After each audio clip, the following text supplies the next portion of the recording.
Welcome, beloved. It's always nice to have a chat, always nice to grow together. And then I enjoy hearing from you. The feedback does me well. Make sure that you keep it coming, whether there are questions, whether it's just something, an addition that you have. Some of you have sent scriptures, and then some of you have sent prayer requests. And then, as in, it's been a lot of chatting going around, and I'm enjoying it. Don't stop. Make sure that you actually share with others, invite others into this growth community so we can grow together. All right, for those of you that are tuning in for the very first time, or you are watching for the very first time, I'm Bahati Hilda Sabiti.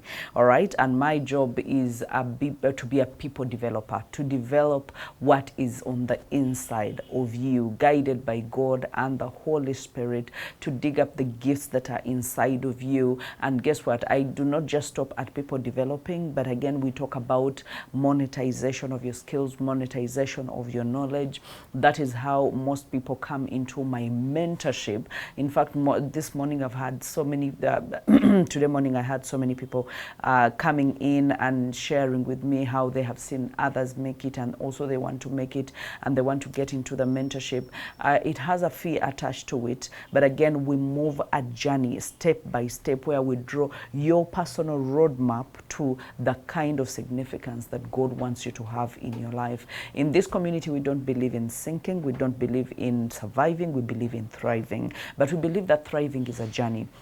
You walk. You could be surviving right now. You could be sinking right now. You could be in a place of confusion, in a place of stagnation, whether it's in business, in your marriage, in your life, in your skills, in your job, and you just need to get unstuck. You need to start moving to a place of thriving. You need to start moving from a place of lack to a place of success and a place of significance. We can move that journey together. You have the numbers on your screen. Make sure that you WhatsApp them. Tell me WhatsApp, just write the word mentor me, and then I will give you all the full details of the mentorship program and how you can become a coach, you can become a public speaker so that you can transform lives, and then you can build a business from scratch, or you can grow your business if it was stagnating. You can learn how to market and how to do sales, how to do digital marketing of your products, how to create a course, everything that you see. If you have looked at me for a while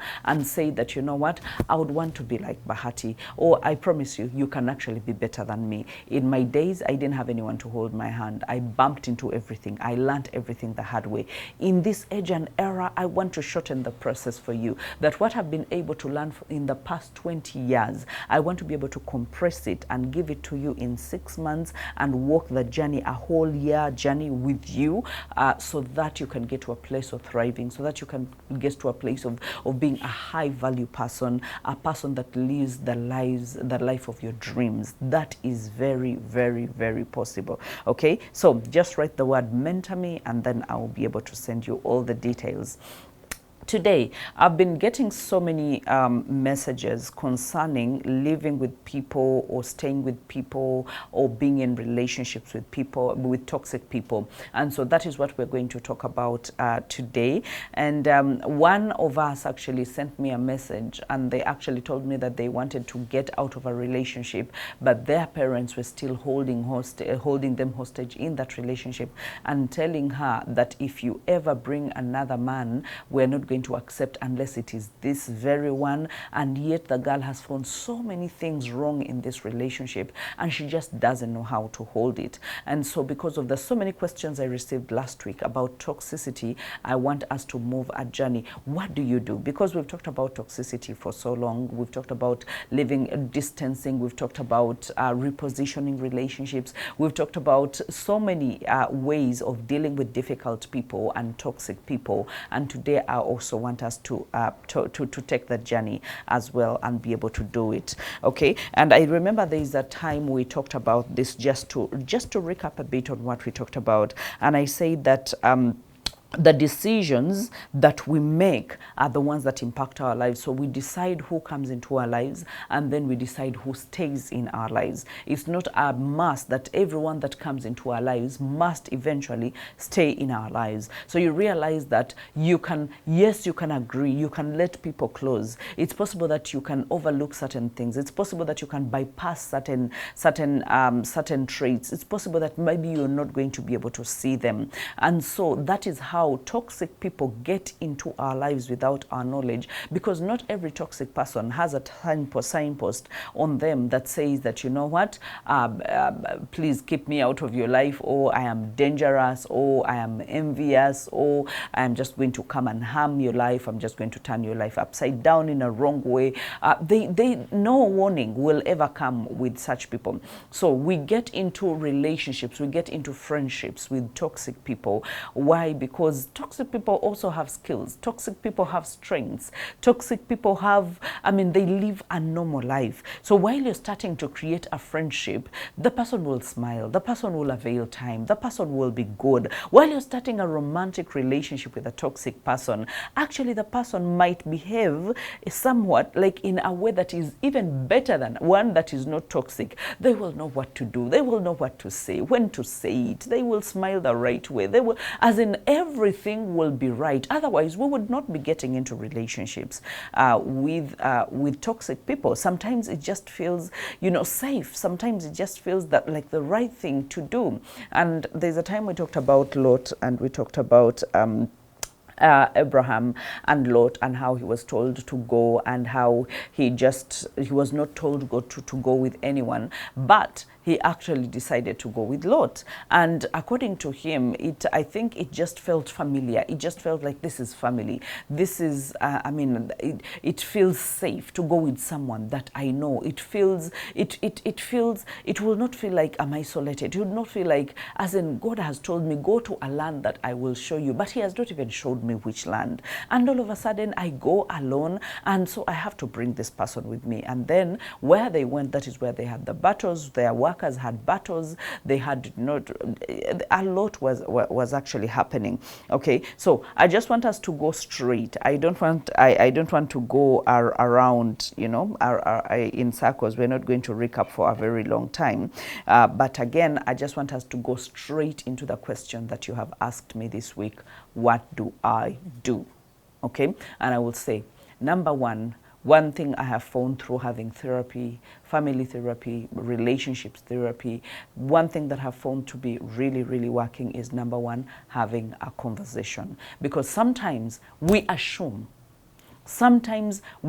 after these people have hurt us, after their true colors have come up, and you have known them for who they are, that they are toxic, that they are manipulators, that they are liars, okay, that they are envious, they don't want you to be well, they are selfish, they are egocentric, they are gaslighters, okay, they are only thinking about themselves. It's about me, do for me, give me this. They are not willing to do anything. They are not reciprocating. It could be in a relationship, a romantic relationship. They cannot reciprocate the love, but they want everything to be done for them. And as in, they are emotionally unavailable. Everything, because what kills us in relationships and friendships is all the unfulfilled expectations. We come into relationships and friendships with everyone, with relationships that, you know what, I'm going to love them and they're going to love me back. I'm going to respect them and they're going to respect me back.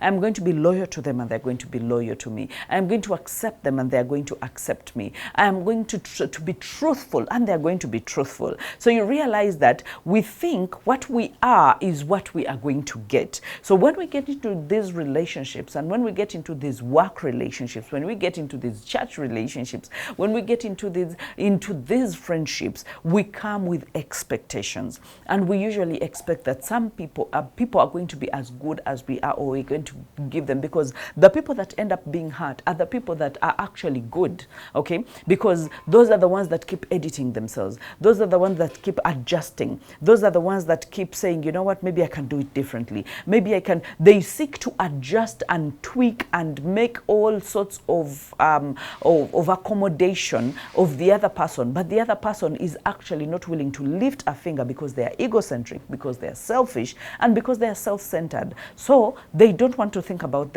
anyone else. They want to think about themselves alone. So now it's after we get into these relationships and all these traits are coming up right now, and there's the love bombing that happens in the first instance when you find a toxic person. This person will not have any small even dent. You will never see through them. They will be so good. They'll be consistently acting up, showing you the good side. Now they are baiting you so that you can get into a relationship with them, so that you can get into a friendship with them. And after you have gotten into a friendship with them and a relationship with them, and after you've settled, that is when they actually bring out all the weird manners. But while they are pursuing you, while they want you to become their friend, they will show you all the good. That is why when you find someone that has been that has gone out of a relationship with a toxic person, or has fallen out, the friendship has fallen out, when they look back and they warn you and they're like, you know what, that person is not portraying who they really are. Be very, as in, tread with caution. That is where some people will say, you know what, if it was bitter ending, if it ended in tears for me, it might not end in tears for you. It might not end in tears for me. And while this person is really, you know, well-meaning, they are trying to warn you. But some of us will never learn until we're in the hot soup. Some of us will never learn until, and sometimes we don't want to regret. We're like, I don't want to fail to give this a chance, and then all of a sudden I regret later. So that is why we end up actually getting in with both our feet, and then we are burnt, and that is how we come out with scars. We come out hurt, we come out intoxicated, and we come out regretting. Okay, so number one is have a conversation.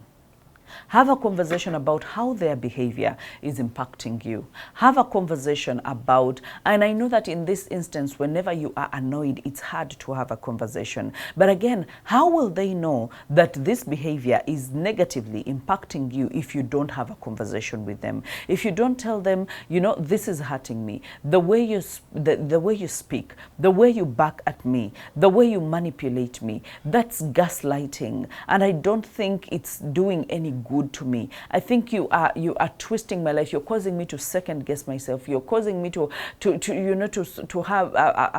to not have a good opinion about myself. You are crashing down my self-confidence. You're crashing down my self-esteem. And I don't think you want the version of me that has no self-esteem and that is low on confidence, and that is not a good version of me. So you tell them how it is impacting, whether it is the cheating, how the cheating is impacting on you, whether it is the lying, how the lying is impacting on you, whether it's the gaslighting, how the gaslighting is impacting on you.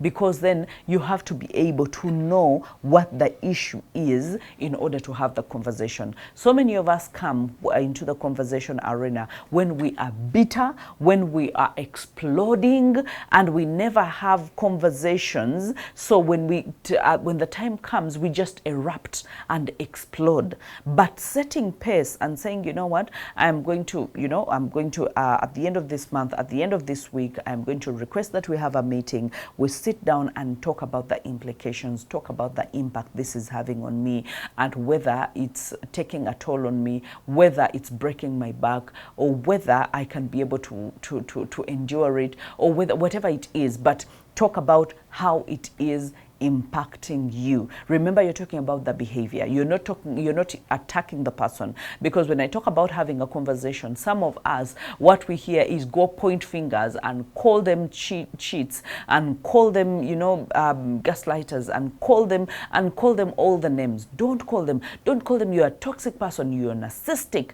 you are, because the moment you do that, these people are building fences, and so you might never be able to break down their fences for them to be able to listen to you. you. You need to be able to come politely, respectfully, to show them, because how will they have a revelation of how hurt you are and how it is negatively impacting you if you are not able to give them, to draw a better picture for them, a clearer picture for them, to show that it is impacting your life or in a very negative way. Okay, so have a conversation of how their behavior is actually impacting your life. And there's something I was reading here that I would love us to just read shortly, because it's very, very, very limited. It's in 2 Corinthians 10:6.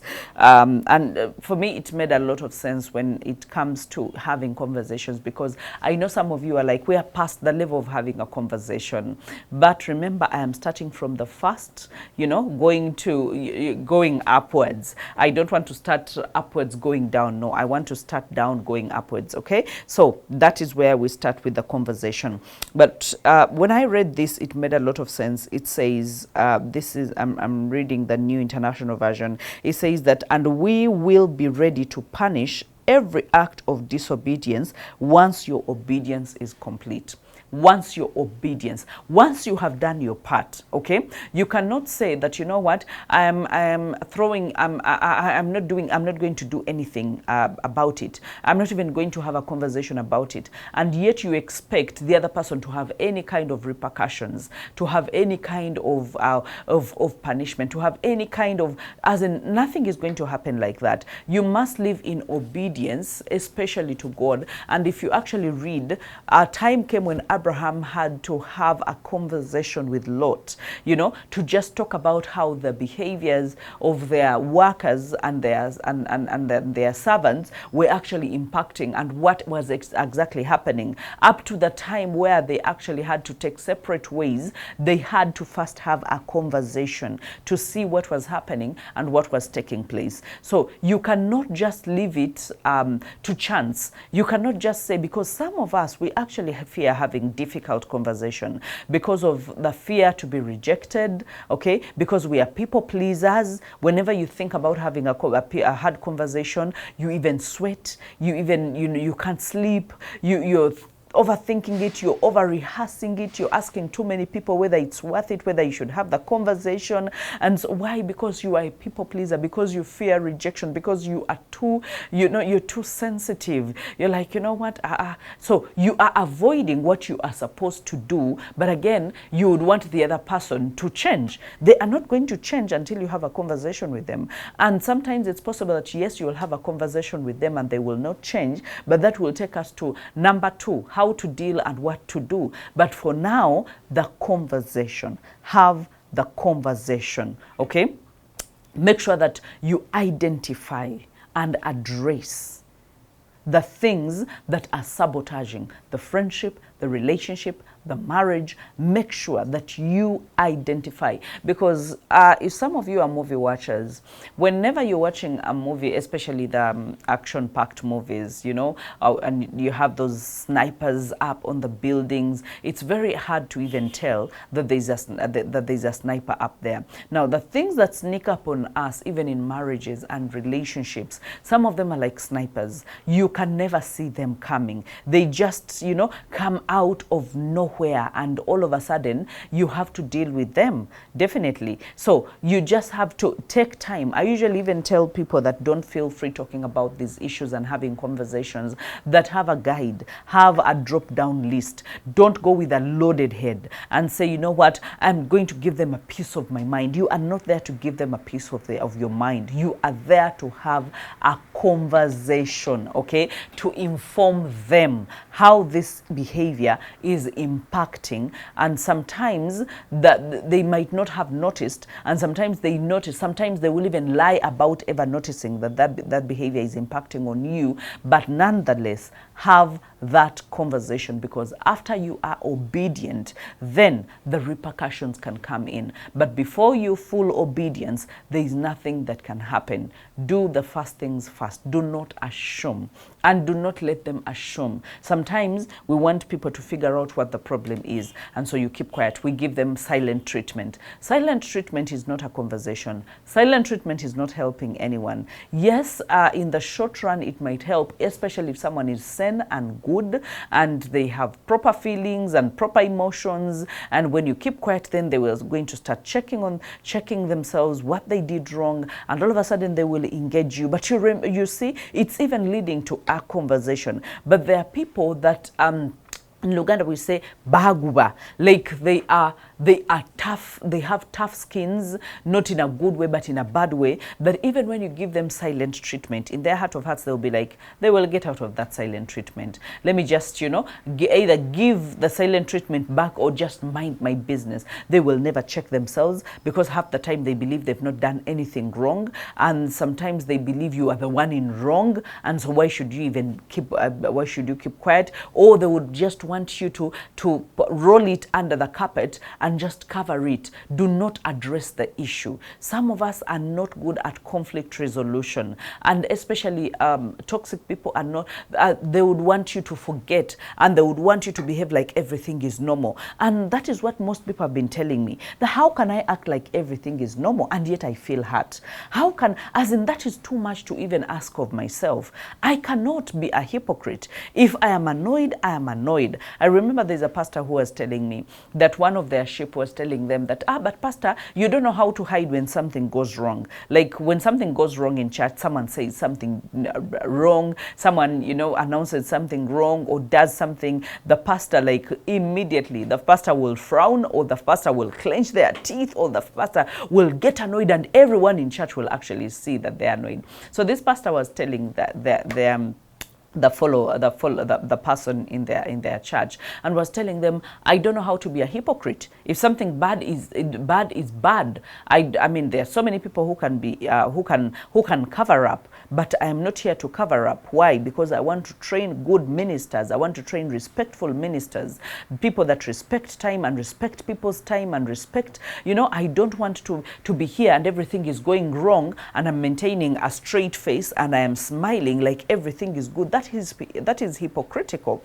Okay, so have a conversation. Have a conversation. And one thing I can promise you from having a conversation with them is, even if they don't get to learn something from it, or they don't want to change, or they don't grow from hearing that conversation, you will grow from having that conversation. Why? Because next time you are faced with another difficult person or toxic person, you will know what to do. It will be easier for you to have a conversation, because you already started training yourself to speak up for yourself, to stand up for yourself, and to put your foot down and to say, you know what, this is enough, and this behavior is not going to be tolerated. The more you do that with one person, with two people, with three people, the more people will start saying she's bold. The more people will say she knows what she wants. The more, and you realize that all those are positive things. They are not negative things. The moment people know that you cannot just twist her hand, they will know how to respect you. They will know what not to do in your lives. Remember, we teach the people in our lives how to behave in our lives. So that means the moment you agree, you are so agreeable with any kind of behavior, you're actually saying you could keep doing it. Do it next time, and do it next year, and do it the other year. Why? Because you accepted it. Having a conversation is you putting a foot down and saying, this negative behavior, this toxic behavior is not going to be accepted. It is impacting me in a wrong way, and I don't think I can be able to sustain or even to stay with it or even to take it anymore. Okay, so that is having a sane conversation. I'm not saying go and shout. I'm not saying go and explode. I'm not saying go and abuse. I'm not saying go and insult. I'm not saying go and look at them from head to toe and back to the head to the toe. That is very childish. What I'm saying is have a sane conversation with this person. Okay. And then after we go from that level, because I mean these things are actually in levels. After you have a conversation with someone, now their response, how they respond to that conversation, gives us what to do the next time. It's not just about deciding and saying, you know what, I never want to deal with that person. I never want to do what. No, The moment you talk to them, then you can see their response. And when you see their response and or how they react, because a person that is not willing to change, chances are they will react. They will even insult. They'll be like, what are you telling me? Well, you know, a person who responds, you know, will respond, you know, politely, respectfully, and then you will tell by the fruits.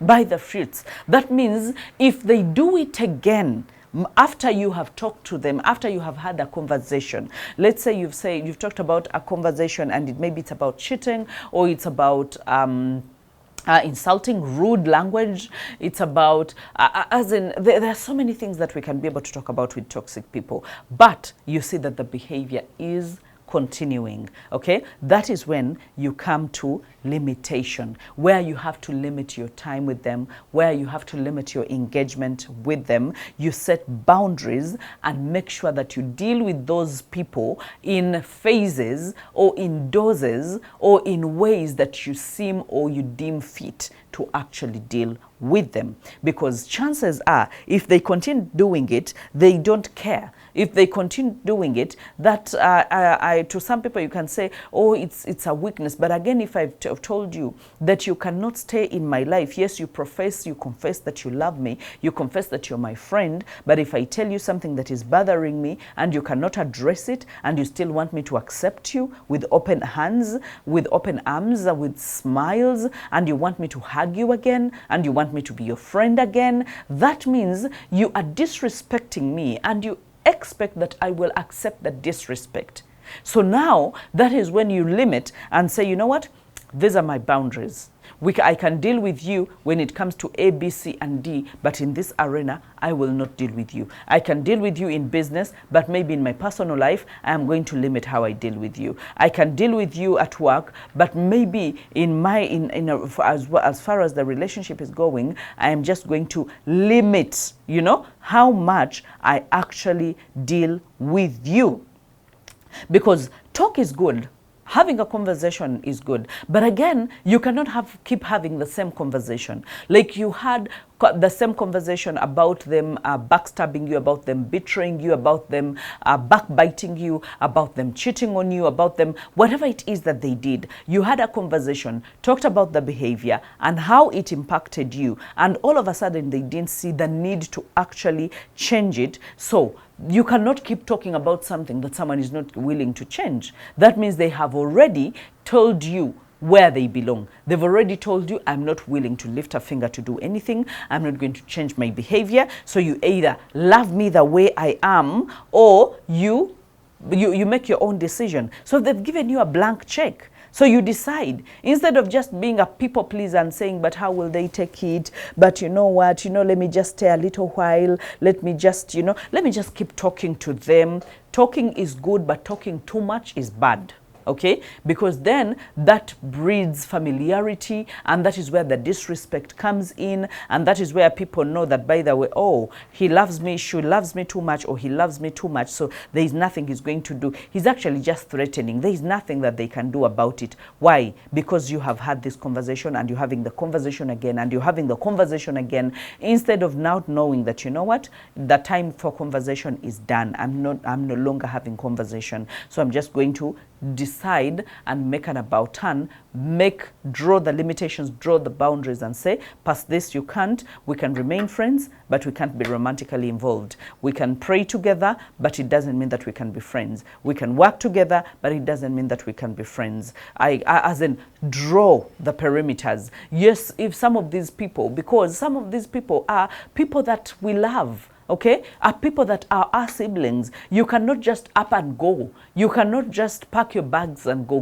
where? This is your mother, this is your father. Some of the toxic people are actually our mothers, our fathers, our siblings, our bosses, our friends. And so sometimes when it comes to family, you can't just say, you know what, I denounce this family, I'm going to start another family altogether. But you can be able to draw boundaries. There are people during Christmas times and some of those big days that they will be frustrated. Some of them will call and they'll be like, is it bad if I don't go back to my home for Christmas? And I'm like, no, it's not bad, but let's go into that conversation. What is happening there? Let's unveil it. Let's unpack it and see. And they will tell you how they get so stressed, how they have a toxic auntie or how they have a toxic mother, and now they just feel like, you know what, staying in their one-roomed apartment and eating popcorn for Christmas. By the time someone is willing to eat popcorn for Christmas and not go back to their home where there is a full 4-course or 6-course meal together with a village, and you know there is merrymaking in the family, and they're willing to stay home to watch movies and eat popcorn, that means they have gotten to a time where they have to consume you in doses. They have to say, you know what, not today. Devil, not today. Get behind me. Where they have to say, you know what, this Easter, no. I would rather go to a friend. I would rather go to, because sometimes God helps us to make friends, and friends that even stick closer than brothers. That is what the Bible says. So sometimes, for example, I have hosted so many people in my home, people that could not go back. Not those, there are those that come by choice and they're like, you know what, I mean, you invited me, I'm going to come. But there are those that I've known over years, they can't go back to, they can't go to their homes. And so I know them. So every time I have them on my lists, I know that this person is facing this, and this person is facing that, and this person is facing that. And so I create a safe haven in my home for them to feel like they are home, and they can have a good time at Christmas. They can have a good time at Easter. They can have a good time. Why? Because they're trying to run away from something, and they have had the conversations, and the conversations have not yielded much. They don't feel respected. They don't feel like they really have a fallback position. And some of us, what we want is to feel safe with everyone wants security, even in a relationship, even in a friendship, even in a family setting. People want safety. But if they can no longer feel safe with you, then they are going to start putting their barricades up and their fences up. And sometimes some of us don't know how to just erect boundaries. We end up erecting fences, and you know, we lock ourselves out totally. Okay, so number 2 is you'll try to limit. If the conversation did not yield much, you try to limit, you set the boundaries, okay? Spending time with a person is good, but again, spending too much time with a person, that is when they start crossing their boundaries. That is when they start being disrespectful. That is when they start insulting you. So now you know that, okay, I'm going to limit my time with this person. I'm going to limit my time with this friend. I'm not going to totally denounce them like I never want to see them in my life. But because of what they're continuously doing and something that I already portrayed and told them that it is not working in my life, I'm just going to say, you know what, limit my time with them, limit what I even, by the way, you limit even what you share with them. Because some of our friends and our siblings and in our relationships, have you ever gotten good news and you felt that there's that sibling you'd want to call, you would want to call your fiancé, you'd want to call your girlfriend, you'd want to call your boyfriend and share with them. And sometimes then you discover that, by the way, they're the same people that actually don't wish you to advance. And after you having a conversation with them, it's not yielding much, you create a boundary and say, you know what, I'm just going, I'll spend a little time with you, and then I will not open up about everything that is happening in my life. When I get that promotion, I'm not going to tell you about that promotion. When I get, you know, anything good that is impacting my life in a good way, I'm not going to share it with you. Those are boundaries,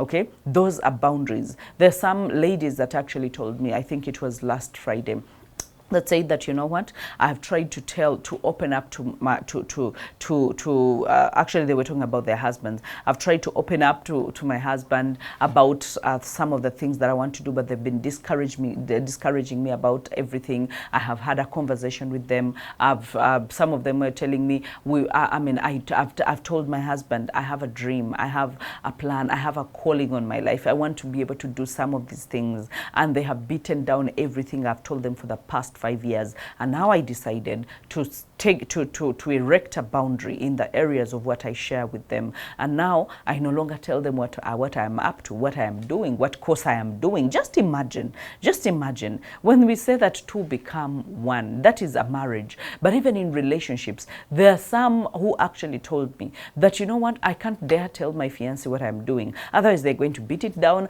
and yet I feel that is what I want for the rest of my life. But they're going to talk me out of it. They're going to, and yet it's not a bad thing. It's a good thing. I'm building myself. I'm building a career out of it. And so now I decide what to tell them and what not to tell them. And that raises a lot of bitterness, in them, because they're like, you're one person that I could have trusted to tell everything in the world. I'm always excited to come and share. But it just seems that we are not on the same chapter, or there is toxicity that is coming from the other side. All right, now, aside from the limitation, because so many of you have had me talk about narcissistic relationships, and sometimes I've talked about how to walk away, when to walk away, and stuff like that. So now you realize that there are phases, okay? Even the phases, you know, after a phase after phase, depending on the response, depending on the fruits that you see from what you have done. Now, after we've had the conversation has not yielded much. You have gone on to limit proximity, limit information, limit availability, limit, like you limit everything, because then too much of everything also causes a lot of problems. So now you're going to separation. That is why when people want to get a divorce, when they go to court, they're not just given, their marriage is not just annulled, it's not just closed and terminated. No, they give you a separation period. Now, the separation period is to gauge, because some people come to a conclusion they should separate because they're intoxicated with emotions, in the height of the emotions, in the heat of the moment, and so they're not thinking clearly. And because I think so many judges had seen it in the past cases, that someone comes and files for divorce, and all of a sudden they never follow through, and by the time you look for them, they are already back, they're even pregnant, expecting another child. And so some of these judges were like, I think we should take time and give these people a separating period, so that we can confirm that if they cannot come back together during that separation period, then that means that they are both determined to actually get this divorce. So the separation is really suspending interaction for a period of time as you assess if that relationship is worth salvaging. Because sometimes when you are together, you are bickering, you are like hens. Yeah, you are bickering. You're like, even when dogs stay together, they are fighting, they are biting each other. There, no. And sometimes when you take a separation, sometimes there is a way you get to see the good and you want to fight for the good. And sometimes you see everything as it is, and you're like, yeah, I see the bad as it is, and so I am able to make a sober decision, not intoxicated by emotions, because the emotions keep fluctuating. Today you're high, tomorrow you're low. Today you're high, tomorrow you're low. But once you are away from this person, then you're able to think, because they're not overshadowing you. She is not over you, breathing into you all the time and being toxic, or begging or crying, because sometimes we have accepted to stay or to salvage relationships because someone is hovering over you and they are crying, baby, forgive me, baby, if you just give me this one more chance, baby, if you just give you. So now if you take away the baby, and you put a distance between you and baby, and you're able to be alone, then you make a decision according to where you are in your life, okay? Not because the other person. Then the other person, you even cut off, some people have gone on to cut off communication, and they're like, I want to be on my own. There's a lady, we were going through this these phases, and there was a lot of toxicity that was happening, and it was repeated toxicity. And so I usually let my clients lead. I do not lead them, because you've not come for me to tell you what to do. You have come to narrate to me what is happening, and then I will enable you and empower you and facilitate you to make your own decisions. So after some time, I asked her, what do you really want? What do you feel like doing? Because all this is happening. You've had the conversation, it is not helping. You've tried to stay in your lane and eliminate, but remember, this is a marriage, and that is, we usually call that deliberately selfish, where you're minding your business, where you're pursuing your purpose, where you're building yourself, and you're not overly too available for this person, because too availability sometimes breeds contempt and familiarity. And so some people stop loving you or respecting you because you are too familiar and you are too available and too. So sometimes we create that we call it deliberately selfish in my sessions, where you mind your business, you throw yourself into your career, you throw yourself into your purpose, you throw yourself. And so because you're not too available, your partner tends to see you as attractive, and sometimes they tend to have the chance to come back and have a conversation, or to even see where the relationship is going. But remember, by the time you get to a separation, you have already done the elimination, and the elimination has not done, because what we call the elimination in marriage, we do it inside the house. Okay, if it's a relationship, definitely maybe you're not staying together. If it's cohabiting, so the elimination, or I mean the limitation, is done. I am here, but I am limiting my availability. I am here for you, I love you, but I'm going to limit the way I give you information, the way I'm going to limit those things. Now, when it comes to separation, this particular lady told me that, you know what, I think I need time to pray. I think I need time to pray and to have a clear mind and to have conversations with God, and to have, because this is a very hard time of my life. And so I told her that, you know what, it is not bad to have your own time. It is not bad. Talk to your husband, and let him know that you're not just going for the sake of going, that you're going to, because half the time when you just get out of your home, anyone will be like, maybe she got another man, maybe she got, maybe influence, maybe. No, tell him you need time to be alone, time to pray, time to seek the face of God, time to read the word, time to hear from God, because while you are in an environment that is that is toxic, it is very hard. It shadows everything. You cannot even hear. You are crying, you are wailing, you are chasing after someone, you are calling them, you are loving them, they are not loving you back. As in, there is a lot that is happening, that it is crowded, and you need to declutter. So now, when she actually took the time to separate, she even went ahead and, you know, I think there are these prayer mountain things where they even have tents where you go and pray and stuff like that. She invited some people to pray with her, some people that she thought she could trust, some people that she thought would have her best interest at heart. And let me tell you, out of that separation, a marriage was able to be rebirthed, a marriage, and a good marriage, a happier marriage. When I saw her again, before she would not even put on lipstick, she would not even, but when I saw her again, she was radiant, she was putting on a lipstick, she was, you know, she was bright, her face was bright, she was beaming with joy, she was pursuing her purpose.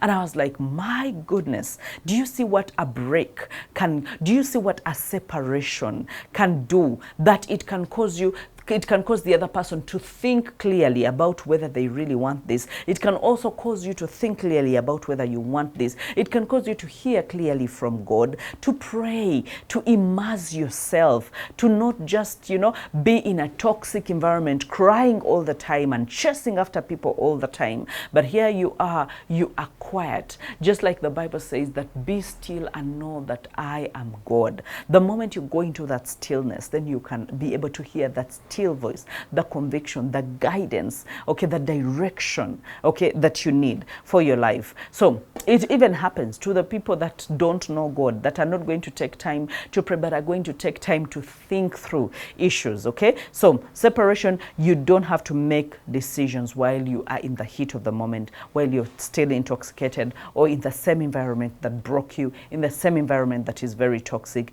You don't have to do that, because this is when you have to ask yourself, is this healthy? Like, is this healthy? Is this relationship healthy? Is this marriage healthy? That is when you'll ask yourself, do I want to go back? Do I want to still have it? Do I? Because this is a personal decision. This should not be hinged on parents. It should not be hinged on a pastor somewhere. It should not, because I see so many people making a lot of mistakes because, oh, my papa told me, you know, again, my papa, and then my papa. It is good to have a papa, but again, they should not decide for you whether, because you are the one in that relationship, you are the one in that marriage, and let me tell you, you don't have to block someone's blessings in order for you to be blessed. No, you can both be blessed. And by the way, you can separate, and both of you are good people, but you're just not good for each other. Yes, you're just not good for each other. You find that that person is good with another person and you are good with another person, but you are together and you are bickering and there's a lot of toxicity. You are crying, you are wailing, you are giving up on your life. Some people are even becoming suicidal. Some people have taken their lives because they've not gone through, you know, the phases that we are talking about, okay? So this is where you get to ask, is it healthy for me? Is this something I want to go back to? It is my decision. Is it something I want to go back to? Or someone is pushing me to get back into it? My parents are pushing me. The church is pushing me. How will people see it? How will people do this? It's not about how people see it. It's not about, no one is coming into that marriage with you. No one is coming into that relationship with you. No one is coming into that friendship with you, okay? So never go back if the reason you left is still there. I know that is a hard one. Never go back. If the reason you left or you separated in the first place is still existent, because then they'll be like, you know what? Yeah, I knew it. They had nowhere to go. So, I mean, they're back. But I'm still doing whatever I used to do. So that means now they are willing to bend backwards. They are willing to accept it. Because you coming back when the behavior is still ongoing is you saying, I accept the behavior and I'm okay with the behavior. So where were you separating in the first place? Where were you going in the first place? You were separating because you thought this was not good and you did not want to entertain it, and you did not want the behavior that was impacting you in a negative way. And so that means the separation is giving chance for this person to think whether they really want this relationship, so that they can tweak and adjust and make changes. Now, if they've not made changes and you are the same one that is coming in, then there's a problem.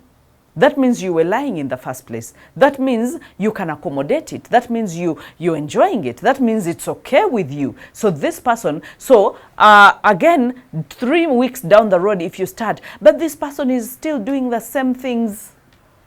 So, like, what did you expect? If this person promises change, I've usually told my clients, if the person promises change, there is no way you can know that they have actually changed. That is why I usually tell my clients, by giving it a chance after a separation, and this person has promised that they are changed, the only way to know that they have changed is by getting back and seeing for yourself, okay? Because sometimes we regret things that we never gave a chance. But the moment you give it a chance, and in Luganda we call it okuchiwerekereza, you know, you push it up to the last minute and see, because then you will never regret a day in your life making the decision that you made. Because then if you come with them, if you're able to give them a chance and then see for yourself that, by the way, this is not changed, there is nothing they will say that will actually convince you, because you know all the signs. You know everything. There is nothing that they can hide. You cannot hide cheating forever. You cannot hide lies forever. You cannot hide lack of loyalty forever.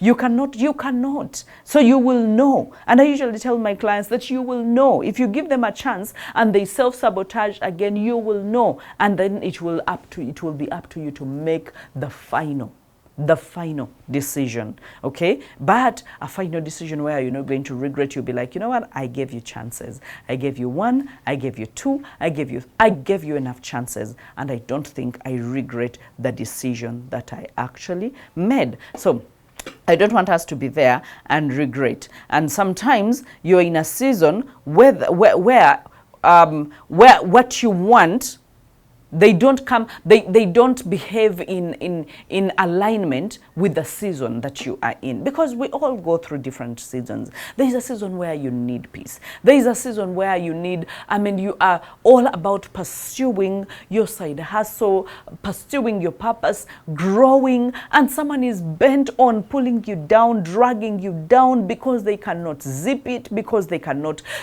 be loyal, because they cannot be respectful, and you're like, no. In this season of my life, I'm thinking about my future. In this season of my life, maybe you have made 42 years, maybe you have made 40 years, maybe you have made 45 years, and you're like, at this age, I should not be babysitting a man, that a man should not cheat on me. Like, no, that in this season of my life, I should be able to pursue, I should be able to save as much as I can, make as much as I can, because soon I will be growing frail. Soon who will pay school fees for my children? Who will do these things? As in, you are in a phase where you need to build. You are in a phase where you need to grow. You are in a phase where you should not have divided attention. But someone is acting like a baby. Yesterday, I was seeing a certain TikTok video. And, because there is all sorts of content out there. And this person was acting like a toddler who is being fed. So this person was giving him, actually, this is a mature person that was acting. And she was all acting. And indeed, I could see Ariel. Like, you're giving them yogurt, but they would go and flip and then, raise their legs, do what, and then come back for another, for more yogurt. And then go and lift their legs and somersault and do what, and yeah, but that comes a time where you can't entertain that. For example, if Ariella does that, I will tell her, no, I don't expect that from you. If Ariel does it right now, I would actually beat him. If Asahel does it right now, I would be like, he's still a bit young.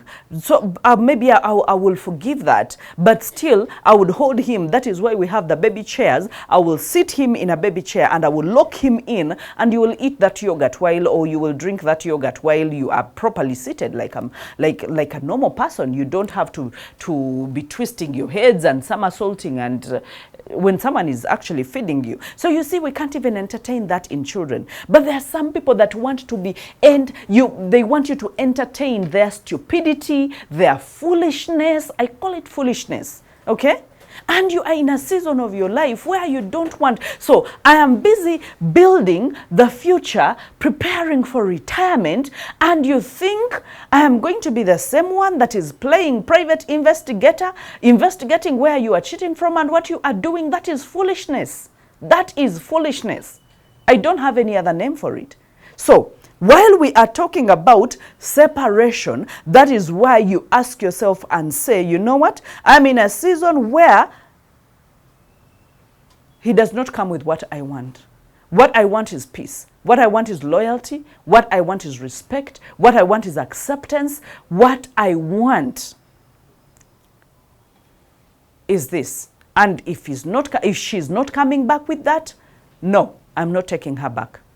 If he's not coming back with that, I'm not taking her back. You stand your ground and say, you know what? No, this is not happening. Okay? So the separation helps you to decide without emotions, without being too overly emotional. Okay? And then after that, that is when, if you see the separation has not worked, this person is still in the same mud, wallowing in the same lies, as in the same things. that is when you have to come to a place where you can terminate. You can walk away. Yep. I know, that's a hard one. I know. I know it's a hard one. But again, a time has to come where you decide and say, enough of this. I don't think I can entertain this anymore. I don't think I'm growing any younger. I don't think this is going to serve me in any way. I don't think this is going to change. I've given it enough chance. And I don't think I have the muscle to actually stick around to see where this foolishness is actually headed. And then that is when you actually decide and say, you know what, I want nothing of this. If it's a friendship, you say, you know what, no. And sometimes you don't need the closure. You don't need to go and explain to them everything and tell them because of this and because of this and because of this. Remember, from the conversation you've been having, that conversation, you tried to limit, you tried to separate, and now you are at termination level. And let me tell you, when you decide to terminate, that is when some people wake up. They're like, hey, this person was serious all along. And you've had conversations, you've had to limit yourself, because limitation is hard, by the way, very hard. That is why I tell people you cannot stay at the limitation stage for the rest of your life, because you're limiting conversation. You want to be free with someone. You want to live with someone. You want to be a friend with someone with whom you are free. You don't have to limit your conversations. Now I should not tell them about my wins. If I have to edit my wins out of my conversation with you, I might as well walk away from you. I want a friend that I can be able to, as in through the thick and the thin, through the bad and the good. But if I have to choose my words, to edit my words, that means you're not my friend. You're against me. You might as well stay away from me. Okay? So staying in the limitation season, because so many of you have stayed at the limitation season for so long. You're still playing with that person. You're still around that person. And, you're limiting your words, you're walking on eggshells, you're deciding to tell them this and not tell them that. You cannot even tell them how much you have. You cannot tell them how much you have made. You cannot tell them whether you graduated, because they will be against you. That is not friendship. That is not love. Okay? So until the termination, some people are like the caterpillar that stays in the maze. You tell it, but we are getting the maze out of the garden, please get out. It doesn't get out. You cut the maze and you even maybe sun dry it, and it doesn't get out. You even get to even putting it on fire, and it doesn't get out. And then all of a sudden, when the heat starts coming so bad, even when the heat slightly starts coming up, they feel like, I think this is just uncomfortable. But it will get comfortable after some time, until they start boiling and dying. That is when they like, these things were actually serious. So some people, when you terminate a relationship, when you terminate a marriage, that is when now they are running. Now you were the one running now around to salvage this, to save it. Now they're the ones running to the priest, to the pastor, to who? And they're telling them, please, beg them to give me one more chance. Beg them. My goodness. I gave you time to converse. I gave it, there was limitation, there was separation, and now that it has been terminated, now that is when you're becoming wise. No, that is not becoming wise. That is taking people for granted. Okay? So if you're the one that is going through this, we've had this conversation, and I'm so glad that we've had this conversation. Take the phases, okay? Take the phases. Don't lose yourself. Not for anyone. It's not worth it. Not worth it. If someone is toxic, until you can see tangibly that they have changed, there's something wrong. Okay? There's something wrong. Be cautious and tread with caution. I love you, and I can't wait to see you in the mentorship. The numbers are on the screen. Just tap just WhatsApp me the word mentor me, and then I will give you all the details to get into the mentorship, where you will grow spiritually, but get to harness your gifts, your skills, monetize them, become a coach, become a speaker, become a beautiful brand, a profitable brand, and influence so many people in the world and transform their lives. Okay? Bye-bye.